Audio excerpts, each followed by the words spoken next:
All right, great. Well, thanks everybody. Thanks for coming today, and thanks for bearing with us a little bit. This is our first attempt at live streaming in the post-Heather era here at the Jordan Center, so we're still getting the hang of things that were very easy for Heather and we all started figuring out. Anyway, it's a great pleasure to see everybody here today for this joint event of the Jordan Center for the Advanced Study of Russia, as well as the Comparative Politics series in the Department of Politics. And it's a great pleasure to hear today to have Olena Nikolayenko, who is an associate professor and associate chair for undergraduate studies in the Department of Political Science at Fordham University. She's also an associate at the Davis Center at Harvard, and she received her Ph.D. in political science from the University of Toronto and has held visiting appointments at the Center for the Democracy, Development, and Rule of Law at Stanford, Princeton Institute for International and Regional Studies, and the Department of Sociology at the National University Kyiv Mohyla Academy in Ukraine. Her recent book, Youth Movements and Elections in Eastern Europe, examined tactical interactions between nonviolent youth movements and incumbent governments in Azerbaijan, Belarus, Georgia, Serbia, and Ukraine, and that's available from Cambridge University Press. She's going to talk to us today about geography of anti-corruption protests in Russia. So please join me in welcoming Professor Nikolayenko here to speak today. Thanks. Thank you for coming. Thank you for having me here. Today I'm going to discuss my research in progress right now. I think in recent years Russian politics is getting more and more interesting, and we can see occasionally some outbursts of public discontent spilling out in the street, and anti-corruption protests in 2017 is just one case, one example of such contentious collective action.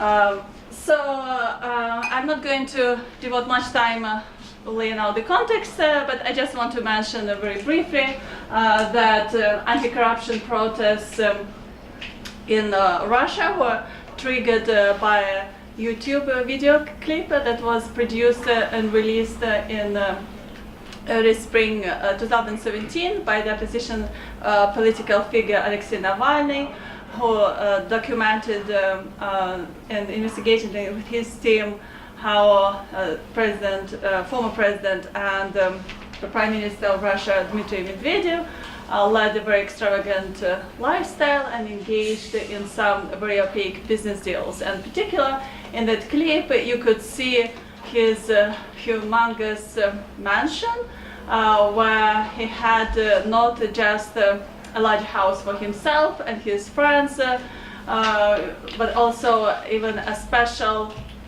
little house for ducks. I'm not sure whether there is a special name for it in English, but it really caught the attention of many people who watched it, because to many Russians it felt as if ducks in Medvedev's backyard had a better housing environment than they had themselves with their families. When this clip came out and Navalny issued a call for anti-government protest campaign, a lot of people responded, and I think a lot of observers were struck by the size of this protests across the country. On the one hand, it might be not very surprising that corruption has caught attention of ordinary Russians, because Russia is notorious for a high level of corruption.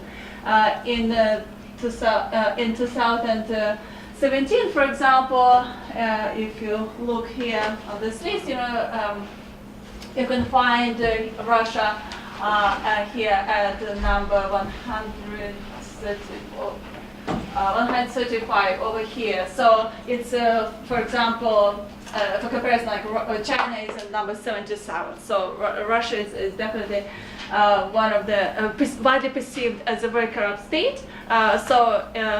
It might seem quite natural that people came out to protest against corruption, but it has been going on for years, and the timing is still surprising. What is also striking about this particular anti-corruption protest campaign was that it spread beyond the main Russian cities, beyond the Moscow and cities, Petersburg, and Medusa, a news agency based currently in Riga, Latvia, produced a map of protests across Russia.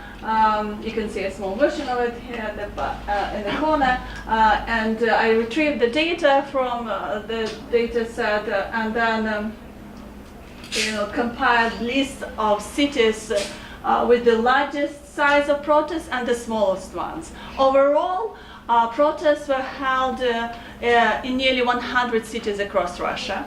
And as you can see, the largest protests were in the largest cities with a population of more than 500,000 people.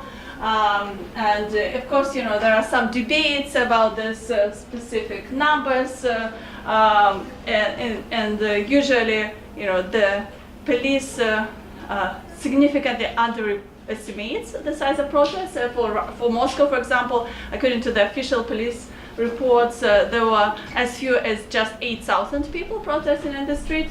Of course, Navalny spokesperson said that there might be somewhere between 25,000 or 25,000.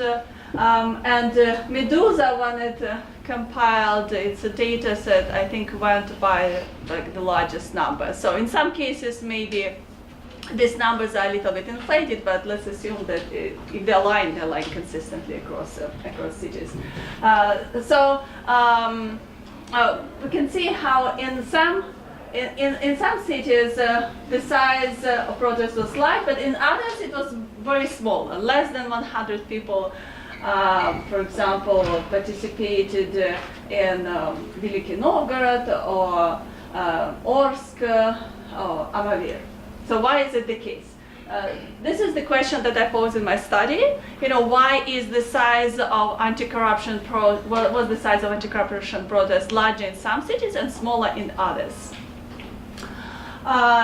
So in the remainder of my presentation, I'm going to briefly situate it in existing literature, discuss the methodology, and since it's work in progress, I would welcome your comments and your feedback, and then present the findings. So there is a voluminous research on protesting, and sociologists argue that grievances spur people to action. There has been a wave of protests against electoral fraud in Eastern Europe in the early 2000s, and some of you have contributed to this literature. So corruption can be seen as another sort of tool for mobilizing citizens. Another set of grievances related to it might bring people into the street. Another main argument in the literature is that the level of state repression affects the propensity to protest. So maybe citizens in cities with a higher incident level of state repression might be less inclined to join protests. And furthermore, modernization theory suggests that the level of educational attainment in an area, the level of economic development affects civic activism. And furthermore, in recent years, there is growing research on the importance of social networks, both online and offline, in bringing people together and galvanizing them into action. More specifically, there is growing research on contentious politics in Russia, and I think here, if we take a sweeping look across the time since the collapse of communism, we can see that there are some shifts in protest behavior. I think in the early 1990s, a lot of protests were motivated by socioeconomic grievances, in particular wage areas, and many of them were held in small towns, heavily struck, heavily affected by economic decline.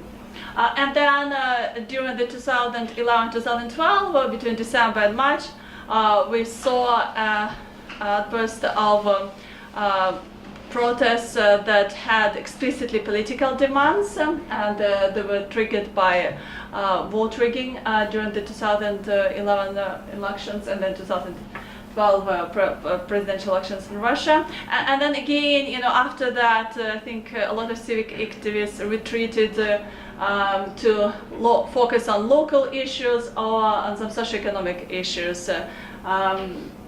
And there was again a shift from Moscow or St. Petersburg as epicenters of protest to some small towns or large cities, but outside central Russia, somewhere in remote locations like Far East, for example, Siberia. The prior research shows that there are indeed some regions that are more prone to protest in Russia.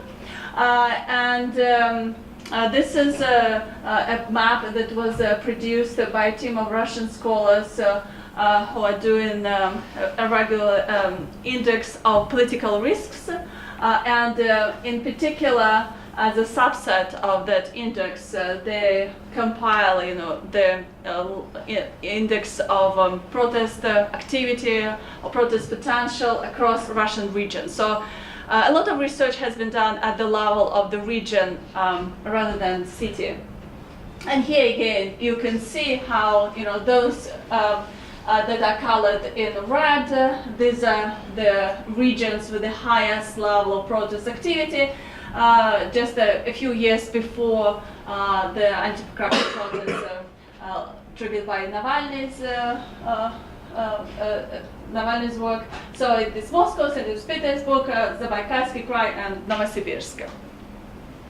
And then, of course, there are some who are colored in gray, where the level of protests in general has been quite low. And you can see how a lot of these regions are located in central Russia. I start out with a very simple hypothesis based upon the existing literature. I'm interested in exploring the extent to which the level of state repression, the intensity of socioeconomic grievances, and the social connectedness affects the size of anti-corruption protests in Russia. I use city as a unit of analysis. Just to provide you some background, I want to point out that Russia is divided into 8 macro regions, then it's further subdivided in 83 administrative units, provinces, oblasts, ethnic republics, and regions or krais. Why I put 83 in parentheses? Because in my analysis I exclude Crimea and the city of Sevastopol, but of course, since Russia's annexation of Crimea in 2014, Rosstat, the Russian statistical agency, has incorporated this administrative unit into its analysis. So if you look up right now, Goroda России, cities of Russia, 2016 or 17, you will see Sevastopol there. So I decided as a sample to take 100 Russian largest cities with the population of, all of them have the population of over 100,000 people.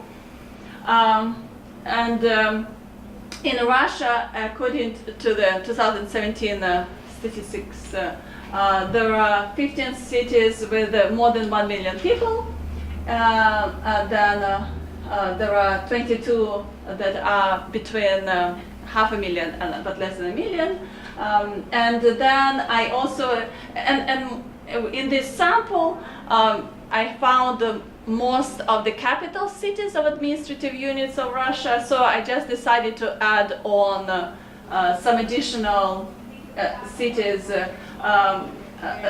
those who that have capital cities smaller than 100,000 people, like in some republics, like in Ingushetia or in the Far East, where there is much less densely populated. There are much densely populated areas. Even the capital city is smaller than 100,000. Of course, as an alternative, I considered just taking the sample of those cities in which the protests actually took place. But I decided, to go with this approach because then I don't select on the dependent variable.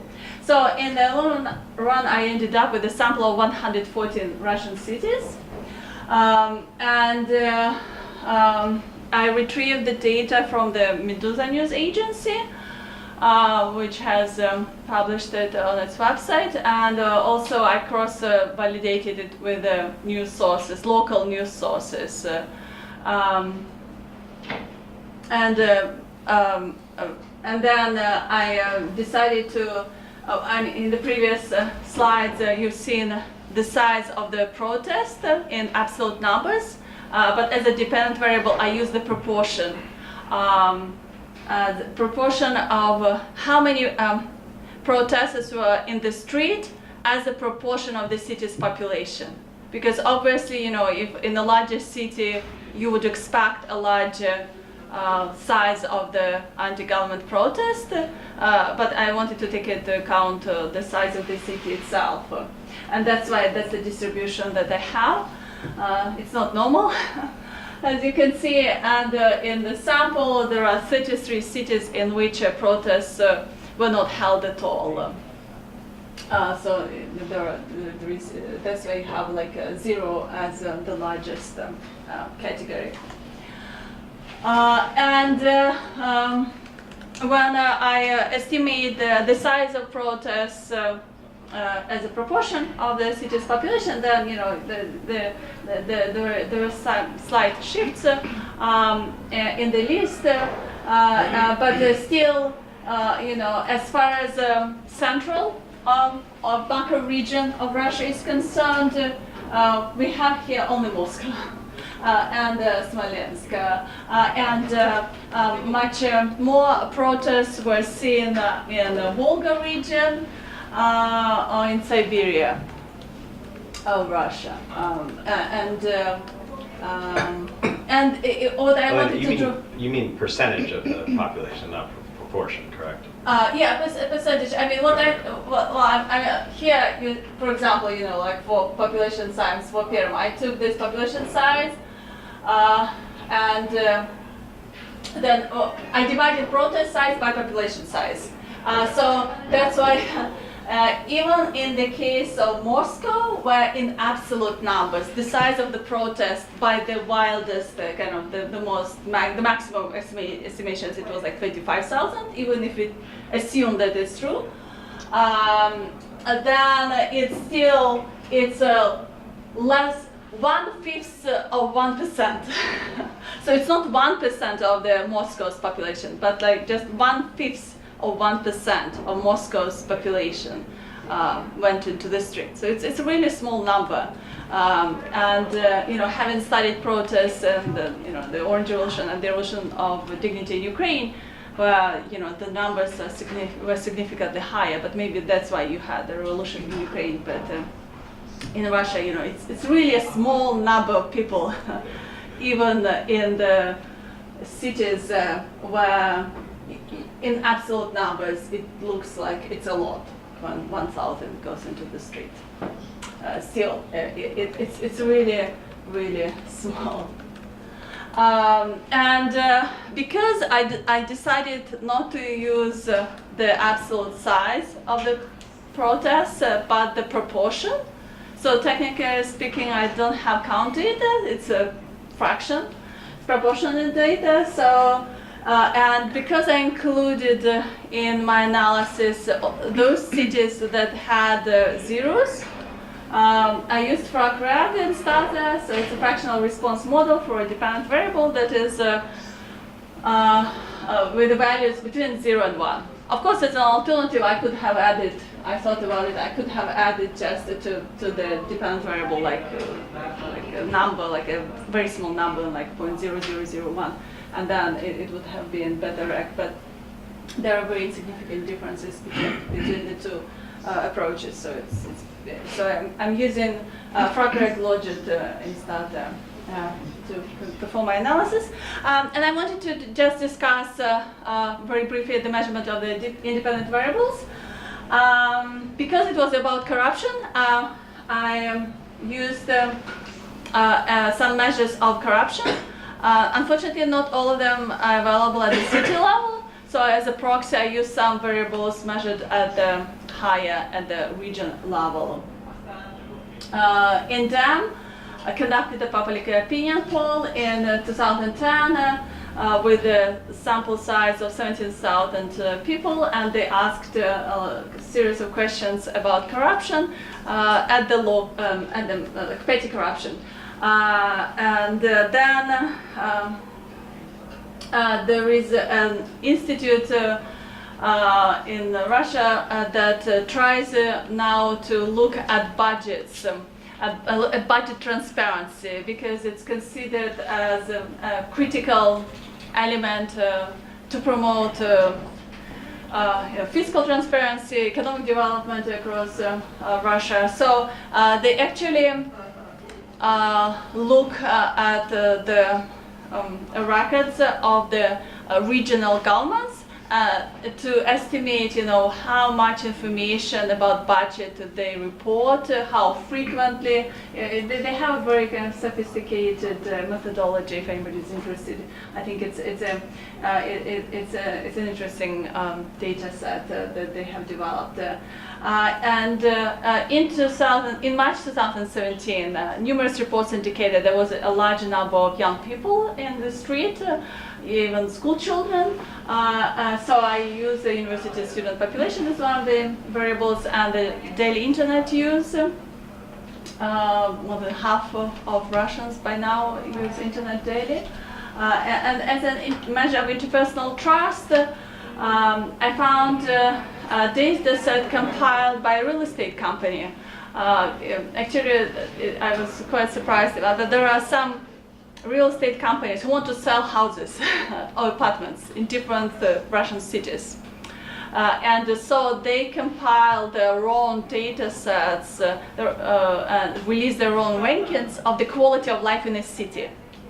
So it's a multi-dimensional index, and as one of the components in that index, they have a variable titled neighbors, соседи, and they ask in the public opinion poll residents in 250 cities across Russia, whether they think that their neighbors are friendly and polite.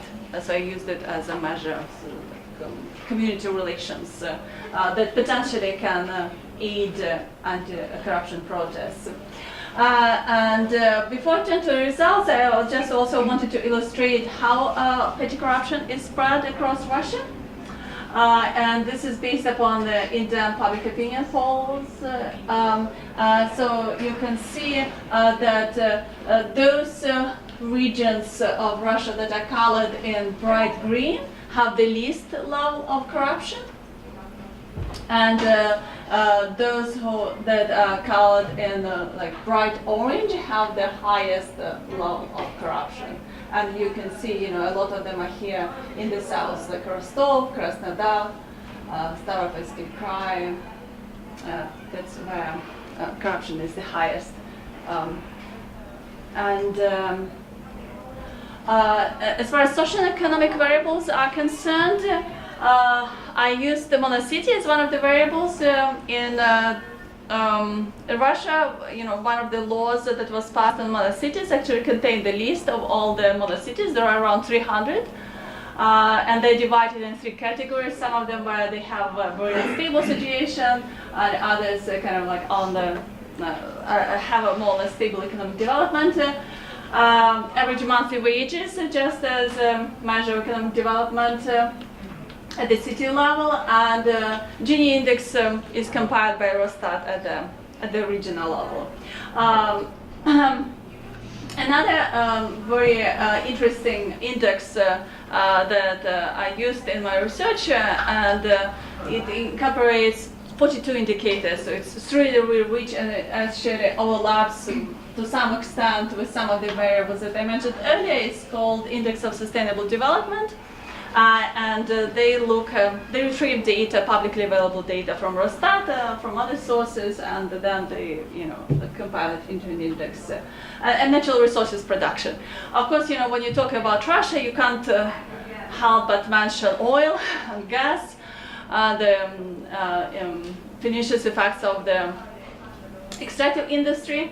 But strikingly, when I looked at Россtat statistics, for more than 30 cities in Russia, they don't report the volume in monetary terms, the volume of production. So they have like two different graphs, two different lines in the statistical handbook. One of them is the number of organizations working in the extractive industry. So you might have two or one or many, depending on the city. So they list some numbers, so suggesting that there is something going on. Somebody is making a profit, but they don't list the monetary value. They don't release information for many cities. That's why I did include it, but then it brings down the sample, and there is a variable bias, I think, with this. But anyway, so this is just another map demonstrating sustainable development across Russia, and here again you might pay attention to the green color, because those circles that are colored in green, that's where, according to CGM, Russian cities have achieved level of sustainable development, and those cities that have orange have the most volatile, the most kind of bleak economic situation. And finally, as another independent variable, I used state repression, and even though these protests were held in nearly 100 cities, they were they received a permission from the local authorities from 21, and then there are a few others where through courts or some other means, they also secured the permission. In some cases, it makes a difference, because when citizens participate in an unsanctioned protest event, then they can be arrested. They face a fine of I think around 20,000 rubles, which was almost like the average monthly wages, slightly lower, but a substantial amount of money, especially for university students. So it can be a deterrent for some people. I mentioned earlier index of political risks compiled by Petrov and his colleagues. So in addition to estimating the level of protest potential, they also estimate the level of cadre stability or conflict in the region. And another database, another data set that I found very useful in my research was the coefficient of free and fair elections, relatively, of course, free and fair elections across Russian regions, and where a team of scholars estimated the extent to which the local government interfered with the electoral process. So, as you might imagine, for Chechnya, the score is 0. For other regions, it's much higher. But local authorities came up with different reasons also to suppress civic activism. And in some towns, for example, as a pretext, they organized certain cleaning campaigns, like snow cleaning, like brought some equipment to the square to block the protest event, and even in those cases where they were allowed to assemble, as you can see in this picture, there was a heavy presence of police officers. They were filming the protest events, and a lot of protest organizers, when it was done, of course, faced some repressions. So moving on. Yeah. Just a quick question. So I don't know about data availability in this context, but are there measures of local media quality? Because I could imagine that would drive both sort of the noise in your output measure potentially, like whether the accuracy of the reporting of attendance, but also potentially serve as a or facilitate coordination around the protests if there is better information about what's going on and where it's happening? Well, I mean, in the Petrov and his team, I think, were the ones. There were a few others who were in the early 2000s. They had an index of democratization of Russian regions. So I think it goes up to 2010. And in that index, they had as one of the criteria, like the independence of media. It was a scale. So I could use that one, as another variable. I was thinking about it, but most of the reports about protests that I have found, I retrieved from online sources. I can't imagine, local TV channels broadcasting reports about them, and but there are a lot of online publications have maybe slightly lower audience, but they have more press freedom, and that's why I'm not sure to what extent it would make a difference. It would affect the results. And Contacte, I was set up. Contacte group was set up, but basically, I think, but in every city, like in every city where the protest was held, there were approximately almost like around 100 Contacte groups. I have a list of those groups, but because I'm doing research now, so if I go back, to it.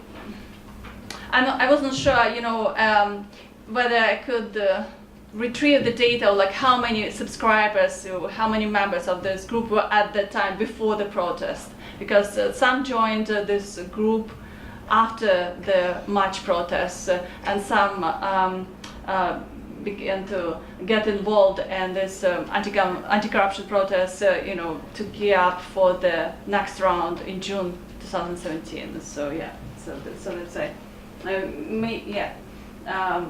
So Contacte was sort of like a constant, so that's why I don't include it. So these are the results of regression analysis, and I just ran several models that I wanted to discuss here. I'll show some graphs with marginal facts, so just very short. Here you can see that the way they measured the corruption was basically like the higher the number, the less corruption. So that's why you have this kind of, so it's confusing how it shows here the fact.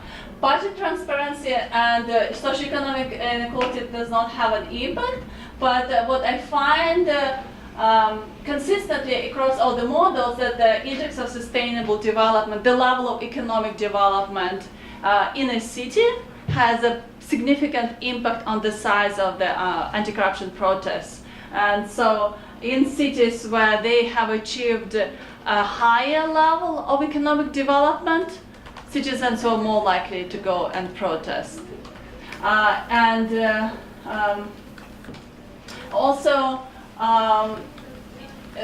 It's not surprising for any student of Russian politics that, like in cities based in areas with larger percentage of ethnic Russians, the size of the protest was larger.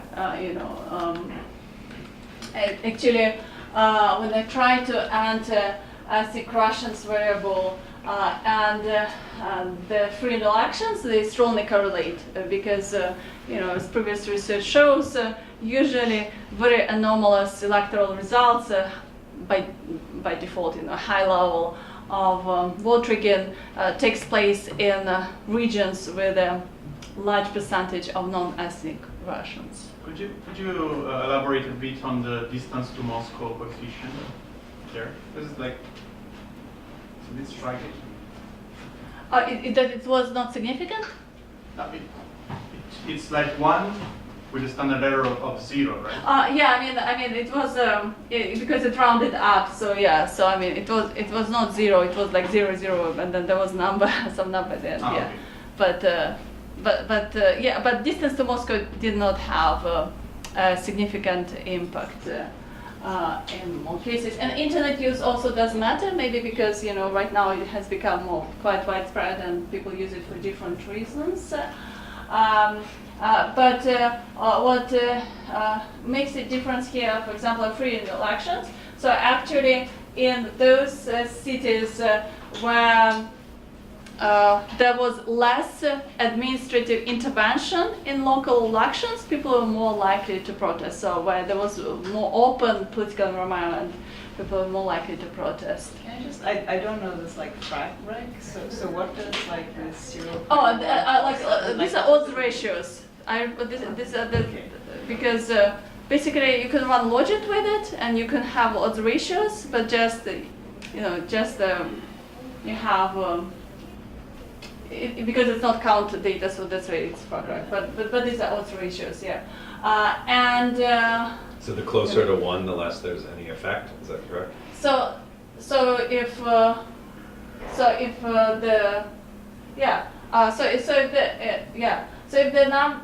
the number is positive, then is larger than 1, then it increases the probability of protest. If it's less, then it decreases. What I wanted to mention also here that neighbors has an impact, and in particular,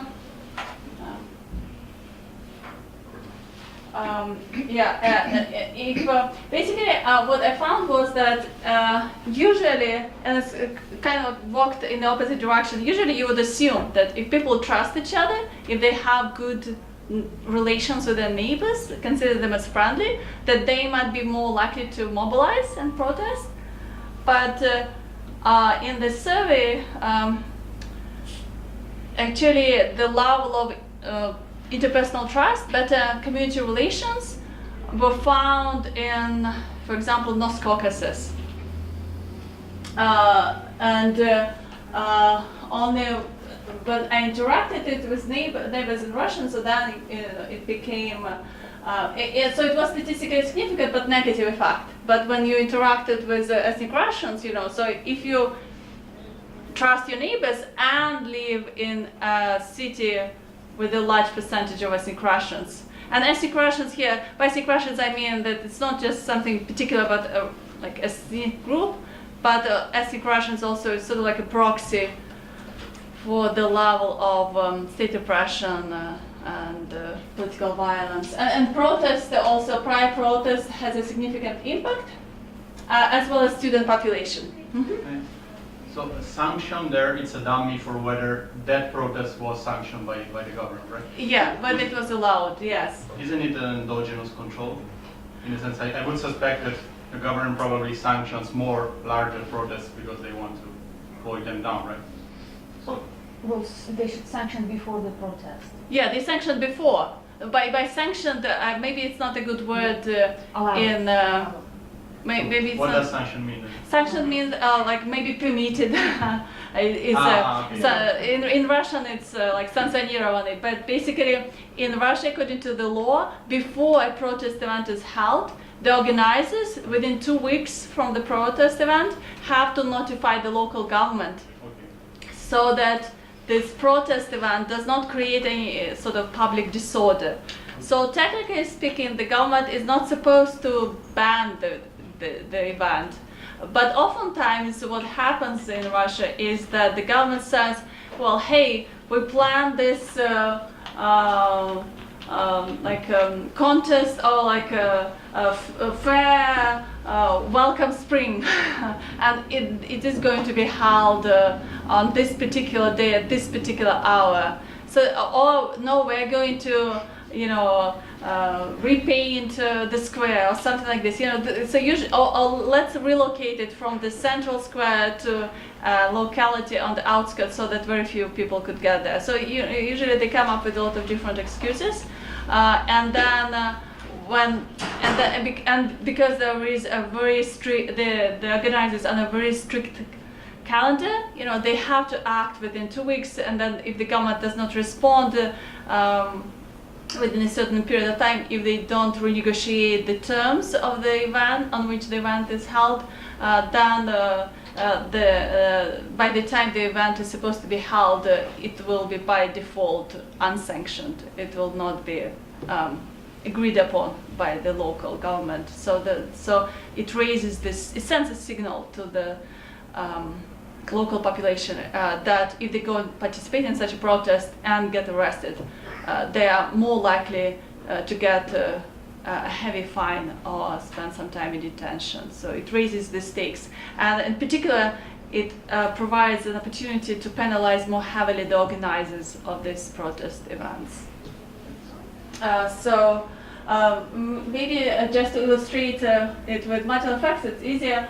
So I just did a couple with prior protests. So it's sort of like with voting, yeah, if you're used to vote, if you vote habitual voting, if you voted in the previous election, you'll vote in the next one. So with protests, it's kind of the same. If protest potential was high in the year preceding the anti-corruption protests in 2017, then the likelihood, the size of protests in 2017 increases. So it's very straightforward. The student population, of course, it's also not surprising that the more students are in a city or in a region, the larger the size of protest events.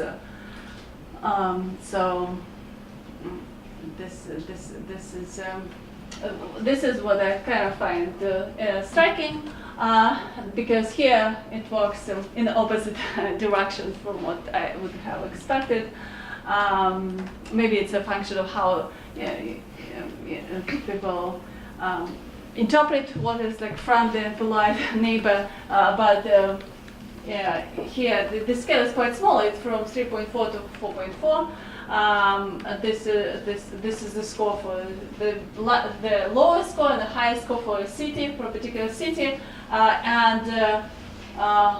the size of the protests is actually higher in some cities with a lower level of trust or confidence in their neighbors. And maybe we can observe the same in the context of American politics. Maybe in New York City, people protest a lot. But some say that community relations are not as friendly as in maybe in some small towns in the Midwest. So could it be like that? Probably this measure is also a proxy for life satisfaction. So in cities where people are less satisfied, they protest more, mm-hmm. and in cities where they are more satisfied, they protest less. Yeah, I mean, I didn't include in these models, but actually, in 2012 in Russia, there was a poll done to compile the index of happiness, how happy people were, and it was statistically insignificant. So it's a little bit different from happiness. But you could twist it with the corruption focus because the protests are anti-corruption protests. Mm-hmm. Maybe if you have unfriendly neighbors, your perception of corruption is higher. Mm-hmm. Maybe. Maybe, yeah. So just to wrap up, that's what I tried to accomplish with my project. I'm looking at protesting at the subnational level, It's not. I think it's not surprising that protests are higher in cities with a larger university population, with a record of previous protests. But also, what is kind of striking, how interpersonal trust interacts with ethnicity, and in some political environments where the level of state repression may be higher. Or political culture is different, like in the Caucasus, North Caucasus, interpersonal trust does not lead to higher protest participation, but in other cities with a larger percentage of ethnic Russians and maybe a more open political environment, people are more likely to protest. Thank you. Thank you. You want to take your own question? Yeah, sure. Okay. Question? Please, please. Sorry, is that Yeah. I don't know if you can hear me. I just have some general questions about the IDs that you're using. Well, okay, so let's put it this way. So you chose the anti-corruption protests that were triggered by Navalny's video. And then your IDs were repression, grievances, and then what you call connectedness. So on grievances, if you're looking at, I guess my question is, does how corrupt your region have anything to do with Navalny's video in particular? Because the video itself was directed towards one person, right? And you could argue that its actual appeal was that it wasn't about corruption in the regions. The point of the video, the point that the video was trying to make was that this is the high level corruption we all as Russians should be upset about.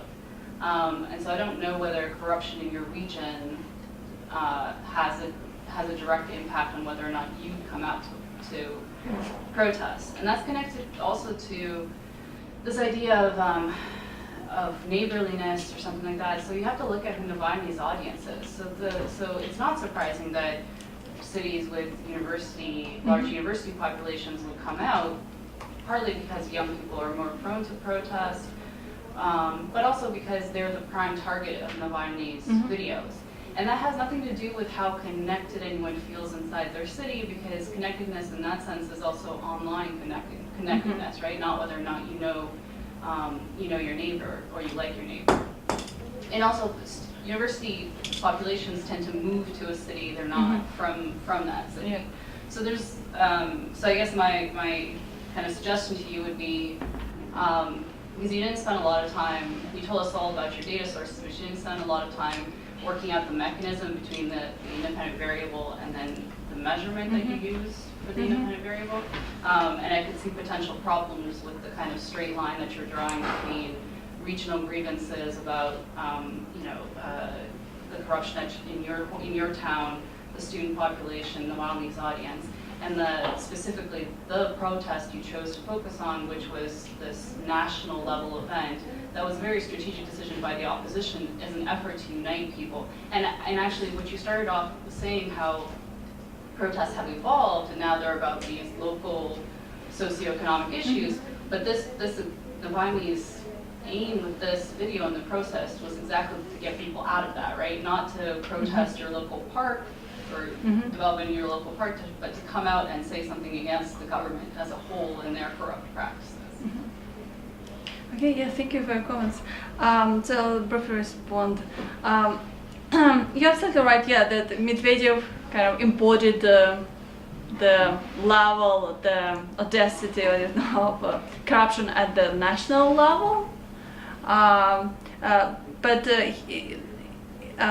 he has, Navalny has produced a series of reports prior to that, exposing corruption at the national level, related to different politicians, high-level officials in Russia, and it didn't have the same kind of effect. So there was something about this particular one, and some analysts would suggest that it was the case because Medvedev was such a familiar face, so they had certain type of expectations about how the prime minister, the president should behave, and certainly based upon the video they have seen, he did not conform to those social norms.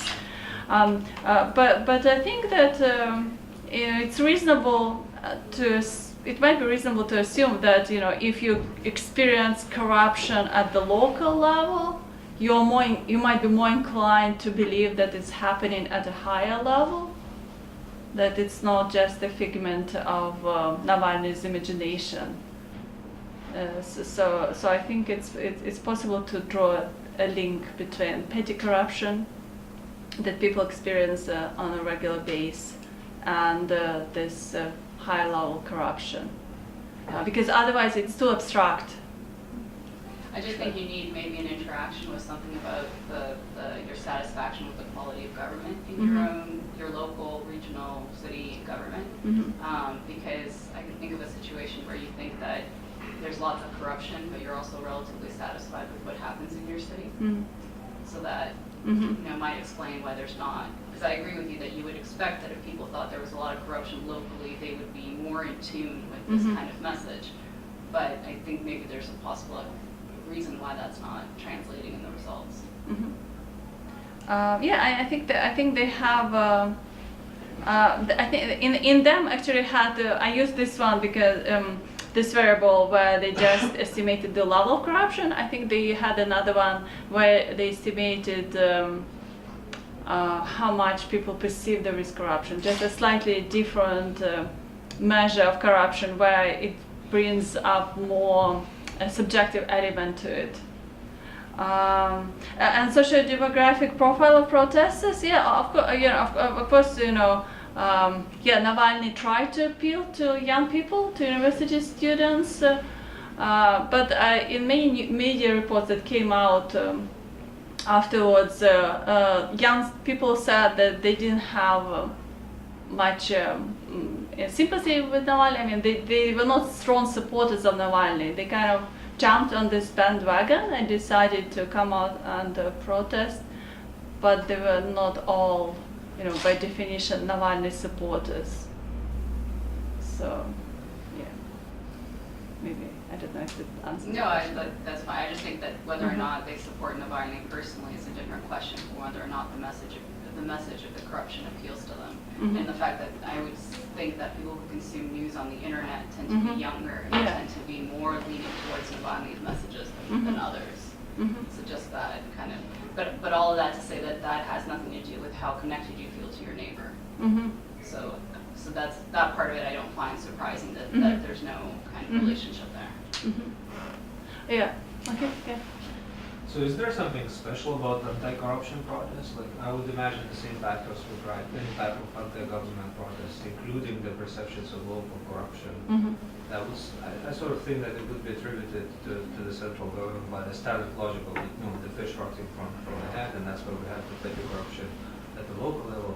So was there any theoretical reason to focus on anti-corruption, or is just the data availability, or is there a specific conceptual link that you want to make between those factors and specific anti-corruption protests?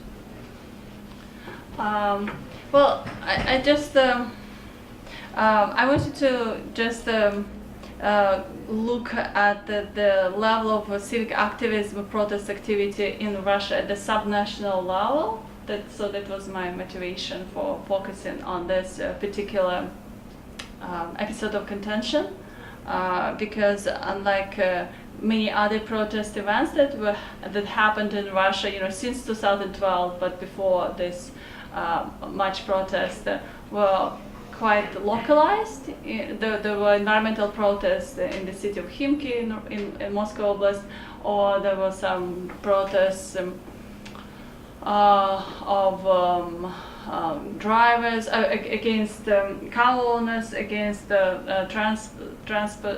tariffs on the cars, but they kind of very local, like they focused in a few cities. And in this case, you can see kind of a dispersion of protests across the country. This one was also held on the same day. So Yes. it was organized on the same day, so that you could observe in one flash Yes. across the country. Yeah. So it's kind of like I think it allows the researchers to control for like a lot of different other factors that might also come into play. So that was my motivation for starting this project. Yeah, I'm very intrigued by the sustainable development and corruption, and you have two variables there, and you said this is research in progress, and I could see that you could there are multiple interesting results that you could focus on, right?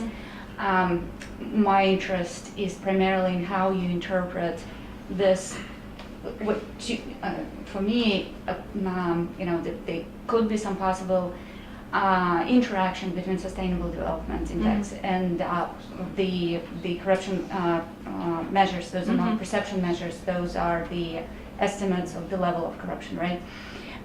So first, I just wanted to clarify that you have sort of counterintuitive findings for corruption, right? That what was the corruption index? The higher it is, the higher the index, the higher the values of the index, the cleaner the region, or the more corrupt the region is. The cleaner. The clean. Oh, okay. So it's not counterintuitive. So you have. So basically, and you showed the results of the model where you drop you drop corruption but not sustainable development, right? What happens when you flip those, right? So that sort of my interest is that oftentimes the corruption and mismanagement goes at the local government level, goes hand in hand with lack of investment and development of infrastructure and all kinds of sort of low indicators for the for the economic side of the sustainable development as well as social side of sustainable development index. So whether there is an interactive story there, right? And whether sort of one could see that Sustainable Development Index is a proxy for what we are thinking in this respect as sort of the motivating force against anti-corruption protests, right? The idea of why you want to control probably for the regional level of corruption, even if you don't want to use it as the main independent variable, is because presumably this is what would motivate people to participate in protests, right? Yeah. So they're protesting not because of the corruption, but it makes Navalny's message more relevant, presumably, right? So maybe you want to keep this as a control, but which brings the issue of whether there is any relationship between the level of corruption and Sustainable Development Index. Okay. Yeah, I mean, in some regions, I guess you can think of a scenario where the local elite would try to maintain a certain level of development to appease the local population. Right, but I mean, we probably were past the sort of Huntingtonian thinking that corruption helps development, right? No, I'm not trying to say that it helps, but just the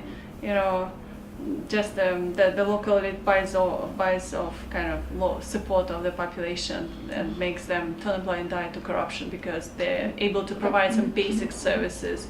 And I'm just thinking about the governor of Kemerovo. I think has been in power for nearly 20 years or something, and he was. I think he was quite corrupt, but at the same time he was also quite popular for some time with the local coal miners in Kuzbas who continued to vote for him. Did Kemerov do well in terms of protests? Do you happen to remember? Because that would be an interesting story, right? Whether level of corruption can motivate under certain conditions. I remember it was low. Yeah, so that's why.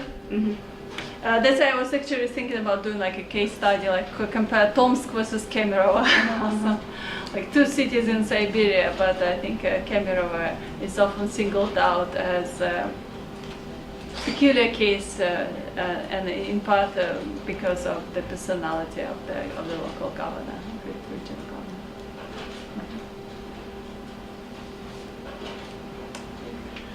So I want to push you a little bit on your choice of dependent variable.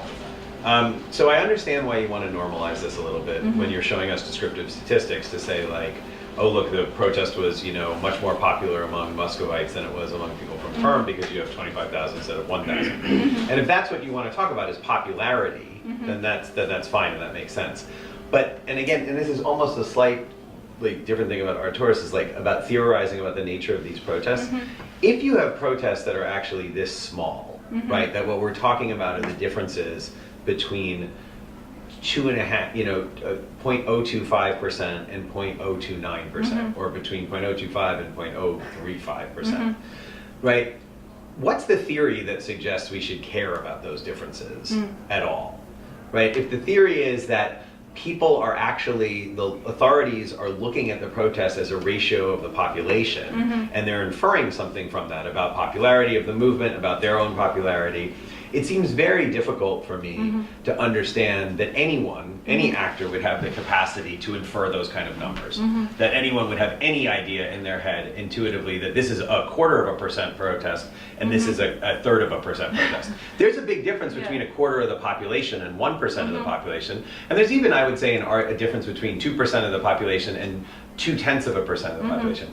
But at these levels, I find the differences in the numbers of protesters much more interesting. Because if you've been to a protest, right, it feels very different when there's 25 people on the streets versus there being 200 people in a square versus 500 in a square versus 5,000. So I actually think what's more intuitively interesting here is what's driving you to get from this threshold of 500 to 1,000. What's driving you to get from the threshold of 1,000 to 2,000. And I think these proportions are kind of a red herring. So I'd like to hear a little bit, I'll throw that out there as a suggestion. My question would be, how robust are the findings to replacing these proportions as your dependent variable with the actual numbers of protesters as a dependent variable, with the lead-in that I think that that's actually more interesting in this particular case. And I guess building on Arturas's question of, is there a theory of why protests would be different in these kind of anti-corruption protests? I would push you to think about, this seems to be a sort of very interesting, almost new type of protest, which is the very small protest, big enough to get notice, small enough that no one's falling from power or anything like that. It's not, it's not Euromaidan or any of these things, but very widely spread. And so, is there a theory we could have about these kind of protests? I mean, naturally, my mind would gravitate towards, well, what explains why something that has low levels of support gets actually widespread geographic diversity? The big change is social media, right? That it makes it much easier for people to communicate about this. And I'm sure at the individual level, you would probably find a relationship between being on social media and participating in this particular protest. That would be my guess, as opposed to maybe a larger protest, right, which is getting much wider coverage that you might not need to. And so I wonder if there's an interesting opportunity to theorize about a class of protests, the same way we theorized about the class of electoral fraud protests. Maybe there's something about this protest that we could have interesting theory about, but that would actually focus on the number of people who are turning out more. Thank you for your comments. I mean, I haven't tried. I can try. I can run. It's very easy to run it with Calculate. I can do it. I just thought that like when 1,000 people in Moscow gathers, it would be considered sort of like a failure of the political opposition. But if 1,000 in Khabarovsk comes together, then it's a big deal. So I like that intuition, but how to capture it? I have no clue, right? I mean, you could dummy out Moscow and St. Petersburg if you felt like it. You could take the log of the protesters. I mean, there's ways to say that the 25, there are ways you could preserve your whole analysis without letting the 25,000 in Moscow drive everything, if it's just a methodological. Yeah, I mean, I could do log, just it would log of then it will introduce negative values. Then I cannot do better reg of reg of the. I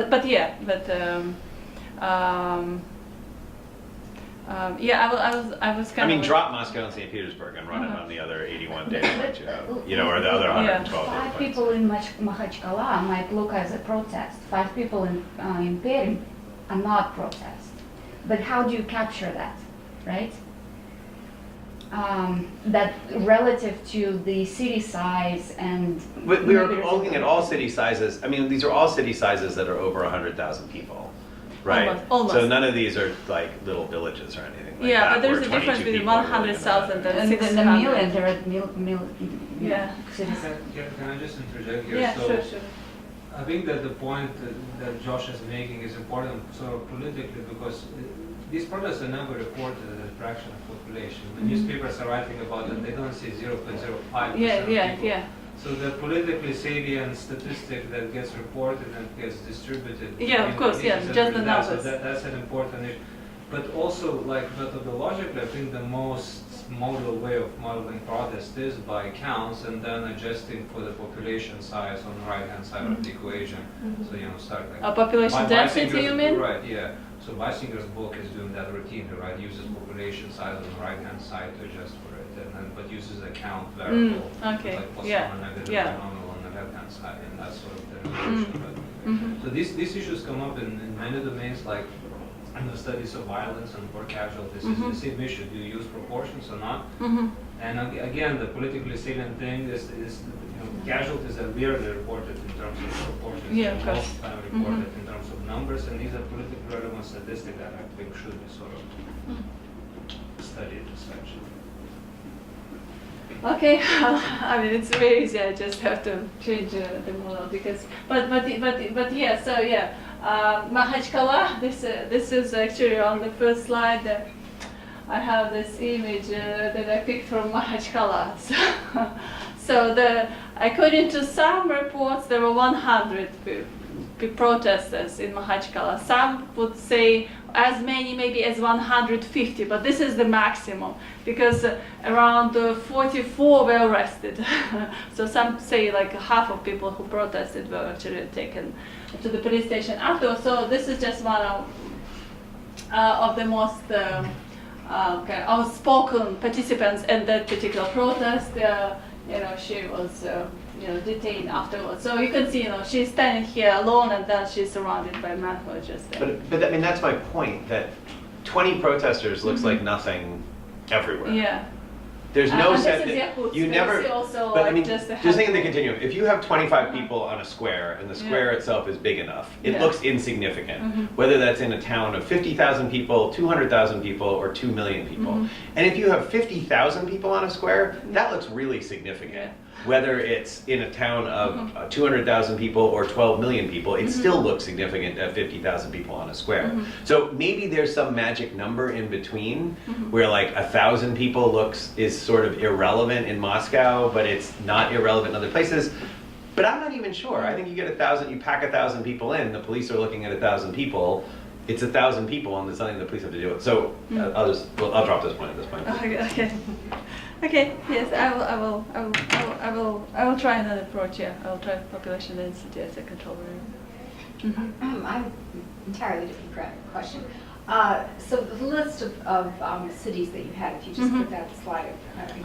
Like the top ones. This one. This one, yeah. Okay. So first of all, you generated this. You looked everywhere, right? Or not? Well, I mean. This is another very contentious issue, and that's why like for example Robinson, I think I read somewhere I guess maybe we should just count the number of events because that's more reliable than counting the size of protests. It's more contentious, and so Medusa is a news agency or news organization that was started by a team of Russian journalists. Some of them worked at Lenta.ru, other maybe media organizations in Russia. Then under the given current political environment, they left and they set it up in Latvia. So they collaborated with a human rights organization in Russia to construct this data set. And they reported in many cases like a range, let's say between 100 and 150 people came, or I don't know, like Novosibirsk. I consistently decide, okay, I'll put the larger number consistently for the cities, but for Novosibirsk, some say, well, maybe there are more than 3,000. In others, reports say it's 4,000, and again, like Makhachkala, some say it's 100, others say it's 150. So there is some variation, but I tried to look up at least 2 local sources also for each of the city to check, what local journalists said. And I think that the data for Medusa data set comes also from local sources. So I was just trying to, do it once again. So my question is partly, do you have any ideas about why some big cities don't show up there at all?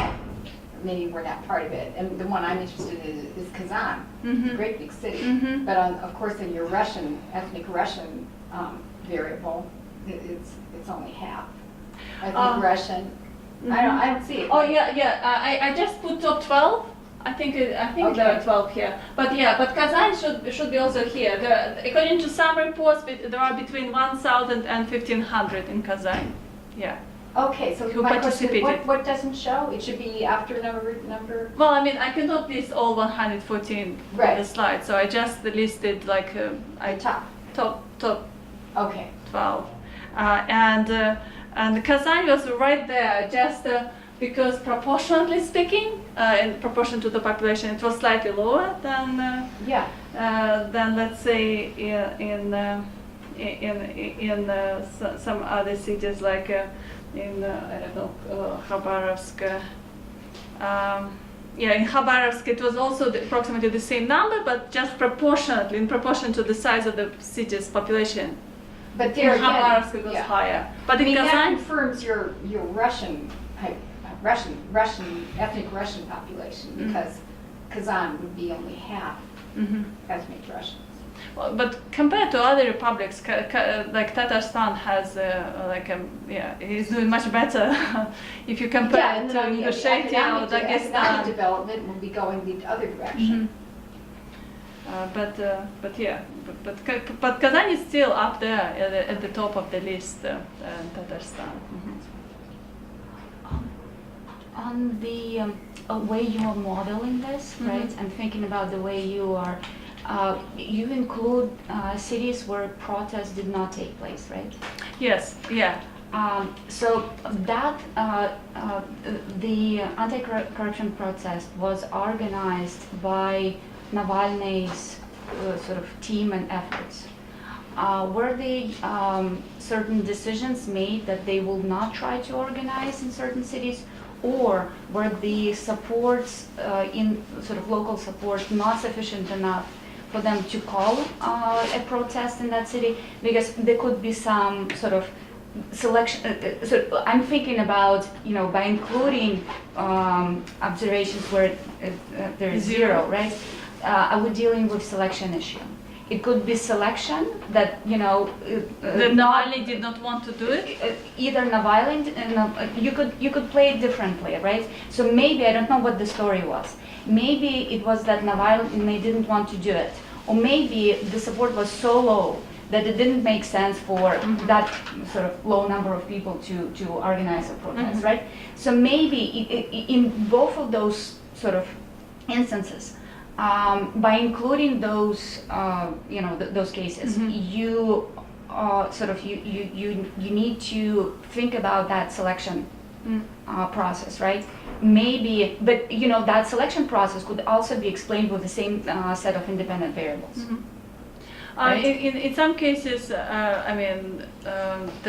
was no Navalny headquarters in the city, but just like young people.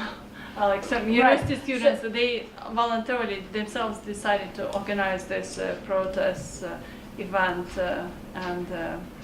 Right, so some explicit discussion maybe about what was going on is needed, and then even if you say that it's not really Navalny's team that drives the occurrence of the protest. If we say that there was zero protesters within this collective action underpinning the protest activity framework, to me it's truncation, right? It could be that there is a little support if you are looking at the numbers at the level of the support for the cause. There could be some, threshold at which you will see a protest, and you're not measuring very tiny little pieces of protest because those are the protests that never took place. So that was sort of my thinking about it's sort of the downside of including the cities where there were no protests. But then you could think that you're selecting an independent variable if you exclude them. The most obvious way to deal with the issue would be a selection model. Okay, well, do we have? All right, did we have one more question? No, okay, all right, I think we need to wrap up because Okay, we yeah, need to get sure, to 2 o'clock thank you. classes. But thank you so much. Thank you.